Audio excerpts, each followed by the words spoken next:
Hello everyone, আশা করি সবাই ভালো আছো।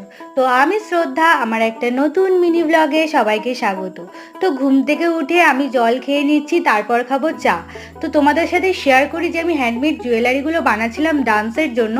এটা আমাকে আমার বান্ধবী দিয়েছিল বানানোর জন্য। সত্যি এগুলো না খুবই খাটনির জিনিস, যারা প্রতিদিন বানায় তাদের হয়তো অনেক কষ্ট হয়। আর এই দেখো, এগুলো রেডি করার পরে আমি স্নান করে রেডি হয়ে নিয়েছি। তো মা আজকে রান্না করেছিল ডাল আর ঝিঙে আলুর তরকারি। তো এগুলো খাওয়ার পর বাবা এসেছিল, বাবা মার জন্য নিয়েছিল দই। ঘুম থেকে উঠে গেছি, তো এখানে এসে দেখি মা সবাই মিলে কাঁঠাল পাড়ার চেষ্টা করছে। তো তোমাদেরকে দেখা, এটা আমার কাকিমাদের গাছের কাঁঠাল। তো বাড়িতে আসার পর দেখছি বাবা চা করেছে, আর এটা হচ্ছে আমার ফেভারিট বিস্কুট। আর মাসি পাঠিয়েছিল মিষ্টি, আর কাকিমা দিয়েছিল কাঁঠাল।